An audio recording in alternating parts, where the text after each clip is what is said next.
안녕하세요. 오늘은 사정상 해외에서 말씀을 전하게 되었습니다. 자, 오늘 저희가 살펴볼 말씀은 땅에 쏟아진 7가지 그 대접 재앙 중에서 마지막 7 대접 재앙을 살펴보려고 합니다. 지난 시간에 제가 이제 시간이 좀 부족해서 6째 대접 재앙의 모습을 좀 더 살펴보기로 했습니다. 땅에 쏟아진 대접 재앙 중에서 6째 대접은 12절에 보시면 또 6째 천사가 그 대접을 큰 강 유브라데에 쏟음에 강물이 말라서 동방에서 오는 왕들의 길이 예비되었더라. 이렇게 시작하고 있습니다. 큰 강 유브라데에 하나님의 진노의 대접이 쏟아졌을 때 어떤 일이 벌어지냐면 강물이 마르죠. 강물이 마르고 동방에서 오는 왕들의 길이 예비됐다. 이렇게 딱 한 줄로 되어 있습니다. 그리고 그 13절부터 16절까지는 삽입구라고 했습니다. 그 삽입구의 내용은 새 더러운 영이 일으키는 아마겟돈 전쟁으로 모여드는 자들과 반대로 복이 있는 자에 대한 내용이 서로 대조적으로 되어 있습니다. 그 유브라데에 떨어지는 재앙의 모습을 저희가 볼 수 있습니다. 이것이 6째 그 나팔 재앙 때도 그 재앙이 비슷한 모습이 등장했습니다. 그때는 큰 강 유브라데에 결박한 네 천사가 놓이는 모습을 저희가 볼 수 있었습니다. 그렇게 해서 그 천사를 수종드는 마병대, 여기 2만만이라고 되어 있는데 마병대를 통해서 사람 3분의 1을 죽이는 재앙의 모습을 살펴봤습니다. 그래서 대접 재앙에 나와 있는 6째 재앙도 같은 선상에서 보시면 되겠습니다. 강물이 마르고 그를 통해서 동방에서 오는 왕들의 길이 예비되어서 결국 그들을 통해서 심판이 일어나는 모습을 생각하시면 되겠습니다. 저희가 이제 이것을 이해하기 위해서는 당시 구약 이스라엘의 역사를 저희가 기억할 필요가 있습니다. 그 당시에 구약시대 이스라엘 백성의 가장 큰 대적은 첫째는 애굽이었고요. 그 다음에 둘째는 가나안 7족속이었습니다. 그리고 세 번째 등장한 대적이 바로 바벨론이죠. 네. 그래서 지금 이 7 대접 재앙 심판은 구약 이스라엘 역사에 나와 있는 그 3가지 큰 대접과 관련이 있습니다. 그래서 저희가 처음에 시작할 때 그 7 대접 심판은 출애굽기 거기에 나오는 그 10가지 재앙을 통한 이스라엘 백성을 구원하는 역사, 그리고 바로를 심판하는 역사가 등장했고요. 그리고 홍해바다가 갈라지는 사건을 통해서 애굽 군대를 수장시키고 이스라엘 백성을 구원하는 역사, 이게 출애굽에 나오는 어떤 심판과 구원의 역사였고요. 그 다음에 두 번째 생각할 수 있는 큰 어떤 전쟁이라고 하면 가나안 7족속과의 전쟁입니다. 여호수아를 통해서 전쟁이 일어나는데 그때에 그 대적하는 그 가나안 백성들을, 족속들을 여호수아가 진멸하고 가나안 땅을 결국 차지하게 되는 사건이 등장합니다. 그리고 마지막으로 이스라엘 백성을 바벨론으로 70년간 하나님께서 포로 생활을 하게 하셨는데 그 도구로 사용했던 그 바벨론이 이스라엘 백성을 엄청 괴롭혔습니다. 그래서 최후에 하나님께서 그 바벨론을 메대 파사의 고레스 왕을 통해서 심판하시고 다시 회복시키는 역사를 일으켰습니다. 이 3가지 큰 사건을 모티브로 해서 어떤 이미지화해서 지금 7 대접 심판이 나오고 있습니다. 당시 사도 요한도 이스라엘 백성이었고 그도 역시 구약의 이스라엘 역사를 알고 있었기 때문에 그가 하나님이 보여주시는 어떤 환상이나 이상을 보고 기술할 때 당연히 그 역사를 생각하면서 기록을 했을 겁니다. 그래서 지금 첫째부터 7째 재앙까지가 다 연관이 되어 있습니다. 구약 이스라엘 역사하고. 자, 그래서 저희가 살펴볼 6번째 재앙도 마찬가지입니다. 그 큰 강 유브라데에 대접이 쏟아지고 강물이 많아서 동방에서 이제 그들을 치러 심판하러 온 그런 모습들을 한번 생각하시면 되겠습니다. 가장 여기에 근접한 구약의 어떤 사건이 뭐냐면 바로 바벨론이죠. 예. 이스라엘 백성을 가장 혹독하게 대적했던 그 대적의 아주 대표적인 이미지를 가지고 있는 바벨론. 그 바벨론을 하나님께서 70년 포로 생활 후에 그 유브라데 강을 건너서 그 파사의 고레스 왕을 통해서 그들을 치게 하십니다. 그렇게 해서 이스라엘 백성은 구원하시고 다시 회복시키시고 그 대적 바벨론은 멸망시키시는 그런 사건을 생각하시면 아마 비슷하게 이해가 될 겁니다. 당시 물론 그 요한계시록을 쓸 당시에는 그 바벨론은 이미 멸망했고 당시에 가장 그 바벨론으로 비교할 수 있는 로마라는 강대한 대국이 있었습니다. 그래서 그 로마도 역시 하나님이 준비한 어떤 그 왕들에 의해서 심판을 받을 것이다 라고 생각하셔도 되겠습니다. 결국 그런데 이게 지금 6번째 재앙이거든요. 그 심판을 받는데 어떤 자들이 심판을 받느냐, 거기 보시면 그 삽입구가 등장합니다. 그래서 삽입구에는 그 아마겟돈 전쟁과 복이 있는 자에 대한 내용이 같이 들어 있습니다. 첫 번째 보시면 아마겟돈으로 모이는 자들의 모습이 13절에서 16절까지 나와 있습니다. 왜 이것이 재앙일까요? 그 하나님이 준비한 큰 날이 있는데 하나님의 심판의 날이 있습니다. 근데 그 심판의 날에 어떤 이들은 그 심판을 듣고 하나님의 말씀을 듣고 하나님께 회개하고 돌아와서 구원을 받는 자들이 있는 반면에 오히려 그 전쟁의 끝까지 대적해서 하나님과 대적해서 싸우려고 하는 자들이 모인다는 거죠. 그런 자들은 당연히 최후의 하나님의 심판을 받기 때문에 이게 바로 대적이 받는 재앙이고 심판이 되는 거죠. 그 아마겟돈 전쟁 여기에 대한 이제 말이 많은데 그 아마겟돈이란 말은 마겟돈 해서 산하고 마겟돈의 어떤 합성어라 이렇게 말하고 있습니다. 그래서 어떤 분들은 이게 이제 무깃도다 그 뒤에 마겟도가요. 그래서 그 무깃도 산 이렇게 생각을 합니다. 그래서 이 장소가 어디냐 이런 논란이 많은데 누구도 정확하게 말할 수는 없습니다. 그러나 이게 아마 그 유브라데 강 거기에 있는 무깃도라는 곳이 있는데 이게 전쟁의 아주 대표적인 전쟁터입니다.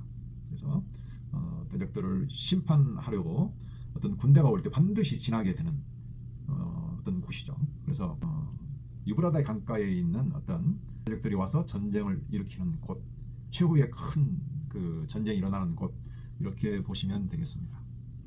하나님의 큰 그 심판의 날에 전쟁이 있는데 그때에 끝까지 대적하러 모이는 세력들이 구약 시대에 보면 여러 데서 우리가 발견할 수가 있습니다. 첫 번째 보시면 그 이스라엘 백성이 가나안 땅을 정복하러 갈 때 그 가나안 7족속이 있었는데 여호수아를 통해서 이제 가나안 정복을 하러 들어갑니다. 그때 한 민족과 나머지 민족이 구별이 되는데 기본 족속이 있습니다. 히위 족속인데 그 기본 지역에 사는 거민들이 그 이스라엘 백성들이 지금 치러 온다는 소식을 듣고 그들은 하나님이 이 땅을 주셨구나. 하나님이 하신 그 일을 역사를 기억하고는 우리가 가만히 있다가는 싸우다가는 죽게 생겼다. 해서 그들은 거짓으로 우리가 먼 곳에서 왔습니다. 하고는 꾸며가지고 속여서 이스라엘과 화친을 맺습니다. 그래서 그들은 결국 생명을 구원받죠. 물론 그들은 이제 성전에서 일하는 종들로서 종로로 삼아 살기는 하지만 어쨌든 간에 목숨을 구제하고 생명을 살리는 은혜를 얻습니다. 그런데 그 나머지 족속들, 나머지 가나안 족속들은 기브온 전쟁, 이건 이제 남방 연합군과의 전쟁이 일어납니다. 예루살렘 왕 그 아도니세덱이 주축이 되어서 다섯 왕들이 모여서 여호수아와 이렇게 대적하게 됩니다. 그리고 그 뒤에는 이제 북방 연합국 그 하솔 왕 야빈이 가나안 땅에 있는 하솔 왕 야빈이 그 주변에 있는 12 어떤 족속들의 왕들을 모아서 또 대적합니다. 그렇게 남방 연합군과 북방 연합군이 여호수아가 이끄는 이스라엘 군들과 이렇게 대적을 하게 되는데 결국 그들은 다 진멸당하게 됩니다. 이 내용이 여호수아 10장, 11장에 보면 나와 있습니다. 자, 이게 지금 첫 번째 등장하는 어떤 대적들의 모습이죠. 그때도 여러 왕들이 연합해서 지금 싸우러 나왔잖아요. 근데 여기 그 아마겟돈 일으키는 전쟁을 보면 역시 비슷한 내용이 나와 있습니다. 그렇죠? 귀신의 영이 그 꾀가지고 이적을 통해서 온 천하 왕들에게 가서 하나님 곧 전능하신 이유 큰 날에 있을 전쟁을 위해서 그들을 다 모읍니다. 그들은 그 이적 또 귀신의 영에 의해서 다 꾀임을 받아서 그 전쟁에 참여를 하는 거죠. 끝까지. 그래서 그 더러운 새 영이 그 아마겟돈이라 하는 최후의 전쟁이 일어나는 곳으로 왕들을 이렇게 모으는 모습을 저희가 볼 수 있습니다. 근데 가나안 전쟁의 역사를 보면 이와 거의 비슷합니다. 결국 그들은 그 왕들은 모조리 다 죽고 진멸을 당하고 그 족속들도 마찬가지로 진멸을 당하게 되죠. 그뿐만이 아니고 그 선지서 구약 바벨론의 침략을 당해서 포로 생활할 때 선지자들이 그 예언했던 내용을 보면 역시 마찬가지입니다. 그때도 보면 에스겔서 38장 39장에 보면 곡과 마곡 그 이스라엘을 대적하러 오는 최후의 끝까지 대적하러 오는 그 세력들의 모습이 기술되어 있는데 그 곡과 마곡이 결국 그 이스라엘 백성들을 대적하러 모여서 옵니다. 그게 에스겔 38장 39절에 나오는데 그때의 모습도 지금 모습과 거의 흡사합니다. 그래서 우리 그 계시록에도 보면 20장 8절에 보면 그 마귀의 미혹으로 최후의 전쟁이 일어날 때에 그 곡과 마곡이 역시 등장합니다. 계시록 20장 8절을 한번 나와서 땅의 사방 백성 곧 곡과 마곡을 미혹하고 모아 싸움을 붙이리니 그 수가 바다의 모래 같으리라.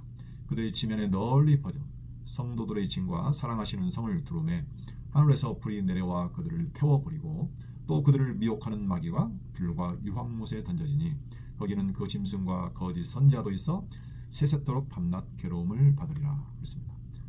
이게 지금 천년이 참에 사탄이 그 갇혀있는 무저갱에서 모여가지고 그 땅에 있는 사방 백성들 곧 곡과 마곡을 미혹해서 지금 싸움을 붙이는 장면이죠. 그 수가 바다의 모래같이 엄청나서 그들이 성도들을 대적하는 모습을 보여주고 있습니다. 에스겔 선지자를 통해서 예언했던 그 곡과 마곡이 바로 계시록에 등장하는 그 곡과 마곡으로 다시 등장하고 있습니다. 그러니까 똑같아요. 내용을 보면 누군가의 꾀임에 빠져서 대적하러 모이는 거죠. 그게 에스겔서에 나와 있는 내용이나 또 계시록 20장 8절 그곳에 나와 있는 내용이나 또 지금 아마겟돈 전쟁에 나오는 내용하고 연관되어 있습니다. 같은 내용을 지금 말하고 있는 거죠. 결국 이들은 최후의 심판을 받게 됩니다. 그런데 반대로 이제 거기 보면 복이 있는 자들이라는 내용이 15절에 딱 한 절이지만 기술되어 있습니다. 그러니까 16장 15절 여기를 한번 보시면 15절 보라 내가 도둑같이 오리니 누구든지 깨어 자기 옷을 지켜 벌거벗고 다니지 아니하며 자기의 부끄러움을 보이지 아니하는 자는 복이 있도다. 여기는 그래서 저는 이제 대조적으로 지금 양쪽을 묘사했다 이렇게 봅니다. 첫 번째 부류는 아마겟돈으로 모이게 되는 자들. 이들은 끝까지 하나님을 향해 대적하고 그 더러운 영의 꾀임을 받아서 결국 최후의 심판의 길로 영원한 고통의 길로 가는 자들입니다. 그런데 여기 보면 이제 복이 있는 자들이 등장합니다. 이들은 어떤 자냐면 깨어서 자기 옷을 지켜 벌거벗고 다니지 아니하며 자기의 부끄러움을 보이지 아니하는 자. 이들은 곧 이제 복이 있는 자로 나와 있습니다. 복 있는 자는 마치 그 가나안 전쟁, 여호수아를 통한 가나안 전쟁에서 하나님이 하신 큰 일을 듣고 야 하나님이 살아계시다. 하나님이 이 땅을 주셨구나 이스라엘 백성들에게 그 믿음을 갖게 된 거죠.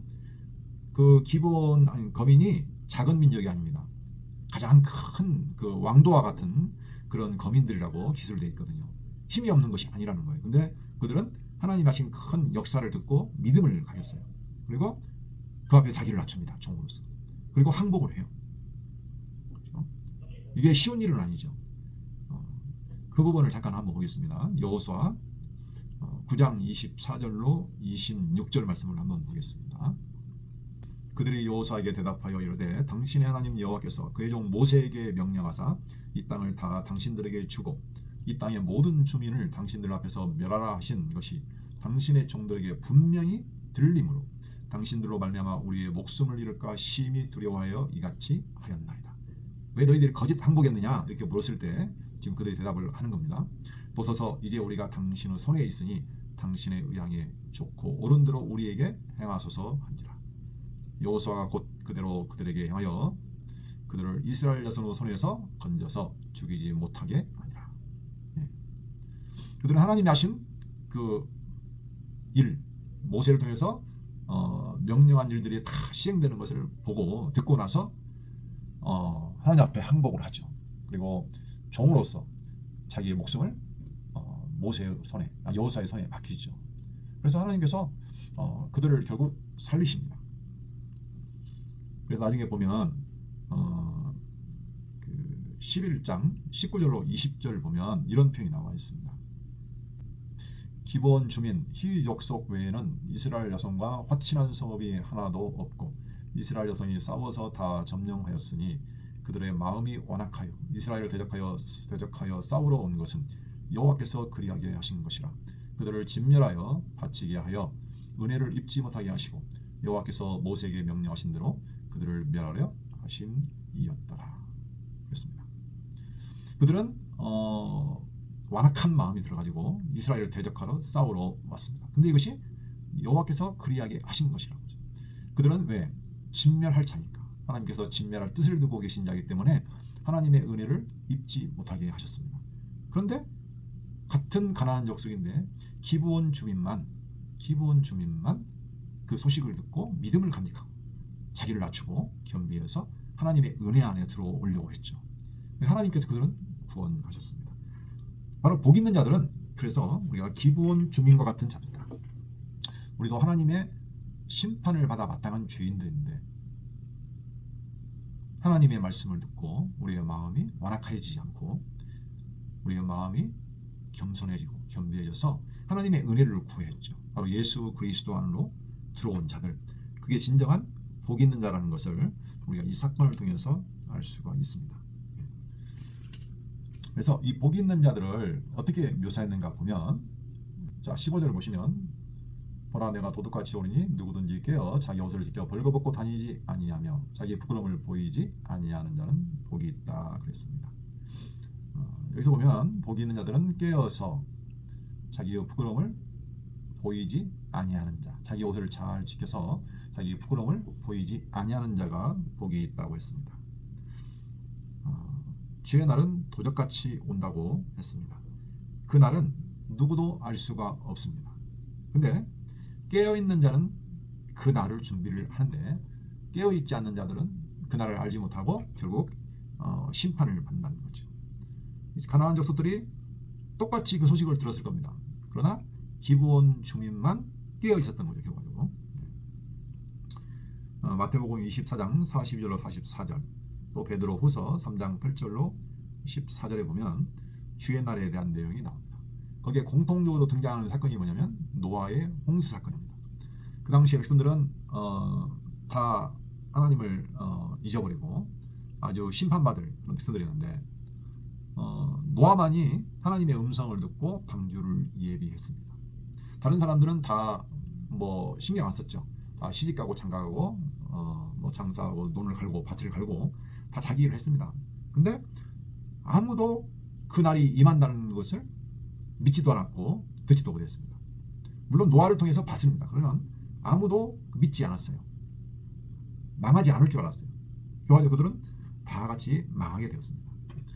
이게 바로 대표적인 사건으로 오는 거죠. 그러니까 주의 날에 온다는 것을 사람들은 농담으로 여기고 무슨 심판이 있어 이렇게 생각한다는 거죠. 결국 그러다가 아무런 준비 없이 하나님의 심판 앞에 놓이게 되는 겁니다.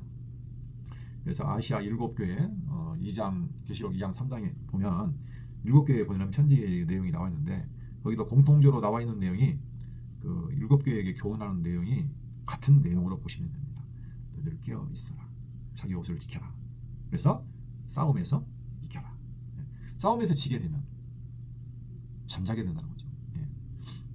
그 내용을 자세히 살펴보면 좋겠지만 시간 관계상 한 번씩 읽어보시고요. 이 싸움이 굉장히 치열합니다. 그래서 그 에베소서 6장 10절로 18절을 한번 보겠습니다. 끝으로 너희가 주 안에서와 그 힘의 능력으로 강건하여지고 마귀의 관계를 능히 대적하기 위하여 하나님의 전신갑주를 입으라. 우리의 씨름은 혈과 육을 상대하는 것이 아니요 통치자들과 권세들과 이 어둠의 세상 주관자들과 하늘에 있는 악의 영들을 상대합니다. 그러므로 하나님의 전신갑주를 취하라. 이는 악한 날에 너희가 능히 대적하고 모든 일을 행한 후에 서기 위함이라. 18절 볼까요? 18절 볼까요? 모든 기도와 간구를 하되 항상 성령 안에서 기도하고 이를 위하여 깨어 구하기를 항상 힘쓰며 여러 성도를 위하여 구하라. 이렇게 말을 했습니다. 에베소에서 말하고 있는 내용은 우리의 씨름, 우리의 싸움은 혈과 육을 상대하는 것이 아니라는 겁니다. 그러니까 우리가 이렇게 혈, 육, 눈에 보이는 어떤 사람, 외부 사람들과 누구와 싸우는 것이 아니라는 거예요. 통치자들, 그다음에 권세들, 이 어둠의 세상 주관자들과 하늘에 있는 악의 영들을 상대한다고 했습니다. 그래서 그들과 싸워 이기는 것도 육신의 힘이 아니죠. 하나님의 전신 갑주를 취하라 그랬습니다. 한마디로 말하면 하나님의 말씀의 진리로 너희가 무장을 해서 싸워 이겨야 된다. 성령의 검, 곧 하나님의 말씀을 가지라. 그 영적인 싸움이기 때문에 늘 깨어 기도하고 간구하고 힘써야 한다고 지금 말하고 있습니다. 그래서 우리의 싸움이 어떤 싸움인가?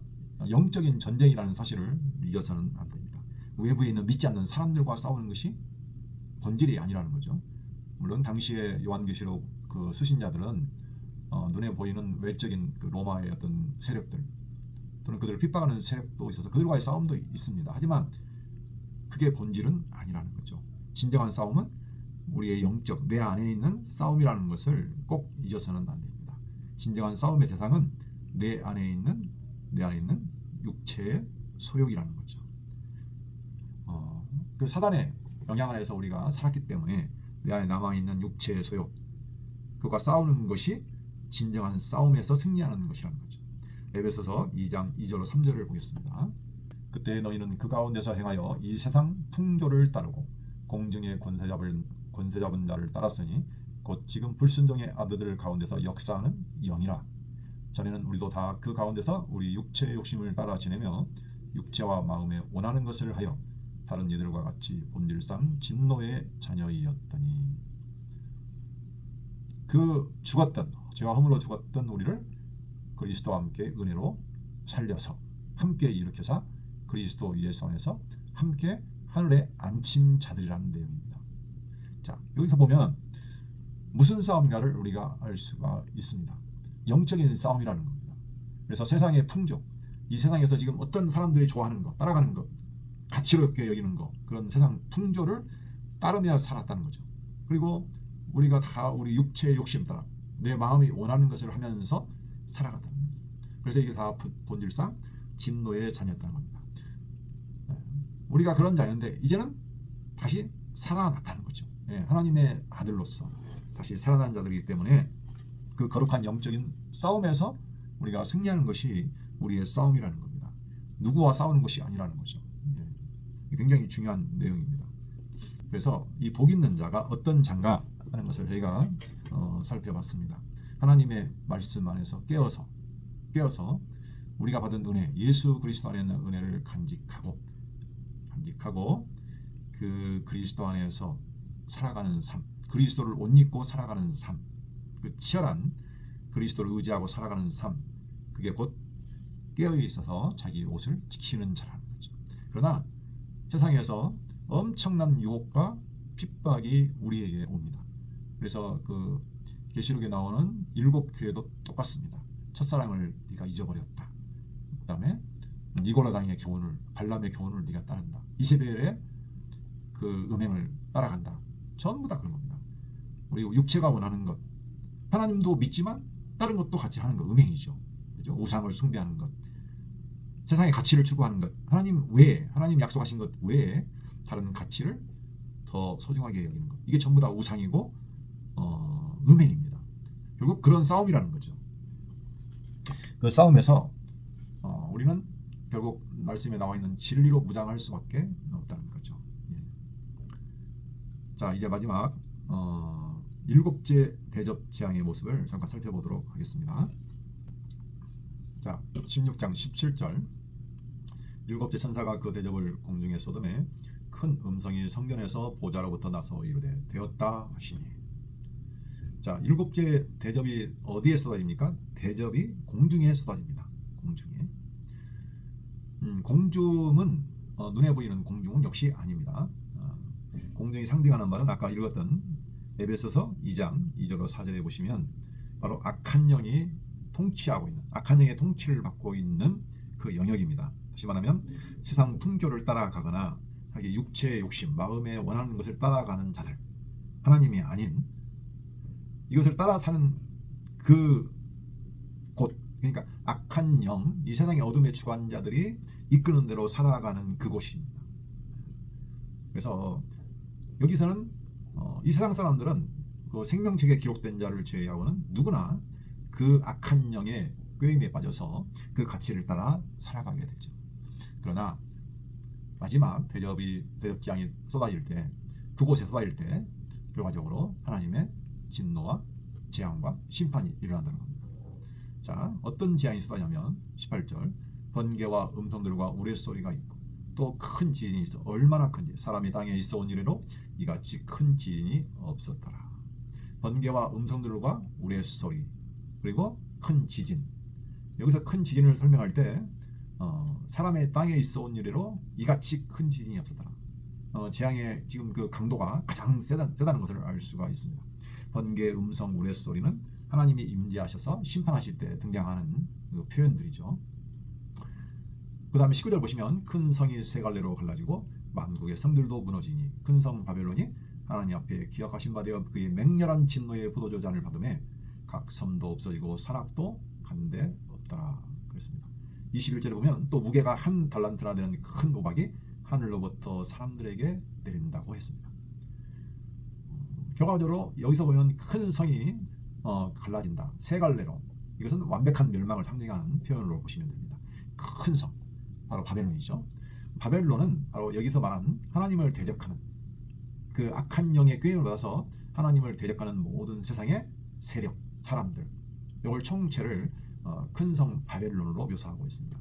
그리고 그 유혹을 받아서 그 밑에 있는 따라가는 그 바벨론의 그 짐승과 용 또는 거짓 선지자들의 말을 따라서 그를 따르는 모든 왕들, 또 왕 밑에 있는 모든 사람들이 살고 있는 그 만국의 성들도 다 무너지고 결국 하나님이 그들의 죄악을 기억하셔서 아주 맹렬한 진노의 포도주 잔을 받게 하신다는 거죠. 자, 그때 각 섬도 없어지고 산악도 간데 없더라. 이 표현은 계시록 6장 14절에도 비슷하게 등장합니다. 여섯째 인을 뗄 때, 자, 지금은 대접재앙이지만 나팔재앙 그 이전에 인재앙 때, 여섯 인을 뗄 때도 이런 표현이 거의 등장합니다. 잠깐 살펴볼까요? 6장 14절입니다. 계시록 6장 14절 보시면 하늘은 두루마리가 말리는 것 같이 떠나가고 각 산과 섬이 제자리에서 옮겨지매 땅의 임금들과 왕족들과 장군들과 부자들과 강한 자들과 모든 종과 자유인이 굴과 산들의 바위 틈에 숨어 이렇게 나오고 있습니다. 예. 여기도 지금 마지막 그 멸망의 모습이 지금 등장하고 있습니다. 근데 이 같은 내용이 바로 대접재앙, 마지막 7 대접재앙에서도 거의 같이 등장하고 있다는 것을 우리가 알 수 있습니다. 그래서 우리가 인과 나팔과 대접재앙이 시간의 순서대로 나오는 것이 아니라 같은 내용을 보다 좀 더 다른 각도에서 또 더 강조된 모습으로, 좀 심화된 모습으로 계속 반복적으로 말하고 있다는 것을 우리가 알 수가 있습니다.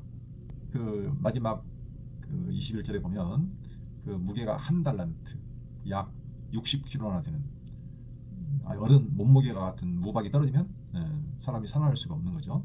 큰 우박이 하늘로부터 사람들에게 내리며 사람들이 그 우박의 재앙 때문에 하나님을 비방하니 그 재앙이 심히 크미로라. 이 마지막 때가 되면 회개하는 역사가 없습니다. 하나님께서 마지막 재앙을 내리신 것은 이제 거기에는 더 이상 하나님의 택한 백성이 없기 때문에, 그리고 그곳의 재앙이 그곳에 사람들의 죄악이 관영하기 때문에, 그 가나안 땅을 주신다고 약속을 아브라함에게 하실 때도 하나님께서 창세기 15장 16절에 보시면 아직 아모리 족속의 재앙이 관영하지 아니했다라고 표현하죠. 그 재앙이 관영할 때 400년 후에 4대 만에 돌아온다고 했는데 그 재앙이 관영할 때 결국 여호수아를 통해서 그 땅을 다 진멸하는 역사가 일어났죠. 마찬가지입니다. 지금 이 마지막 대접재앙 때도 마찬가지로 사람들의 죄악이 관영하기 때문에 회개의 역사도 없습니다. 그리고 하나님의 백성들도 이미 다 구원을 받았기 때문에 하나님께서 이제 최후의 재앙으로 그들을 심판하신다는 겁니다. 계시록 11장 8절에도 보시면 그 큰 성이 등장하거든요. 자, 그 부분을 잠깐 보겠습니다. 그들의 시체가 큰 성길에 있으리니 그 성은 영적으로 하면 소돔이라고도 하고 애굽이라고도 하니 곧 그들의 주께서 십자가에 못 박히신 곳이라. 예. 두 증인들이 1260일 동안 증거를 합니다. 증거를 하는데 그 짐승들과 싸워서 죽죠. 짐승들이 이기는 것 같아요. 그래서 그 시체가 그 큰 성길에 있다. 그래서 우리가 실제로 싸움에서는 이 세상 세력들, 바벨론 세력과 싸워서 지는 것처럼 보이죠. 가난하고, 예, 세상 사람이 볼 때는 비참하게 보이고, 예, 우리가 볼 때는 그들이 부러울 수도 있습니다. 그래서 그들은 아주 우리가 이겼다, 즐거워하고 예물을 보내지만 결국 3일 반 후에 하나님께로부터 생기가 그들 속에 들어가서 그들이 일어나서 그들로 하여금 두려워하게 한다 하는 내용이 지금 11장에 등장합니다. 이게 지금 같은 내용이 계속 지금 반복되고 있습니다. 그래서 우리 성도들의 삶은 이 땅에서는 치열한 싸움 가운데 마치 지는 것처럼 보일 수도 있습니다. 하지만 우리는 반드시 승리를 약속받은 존재라는 거죠. 다시 하나님의 생기가 들어와 우리가 일어나서 오히려 그들이 두려워하게 된다는 겁니다.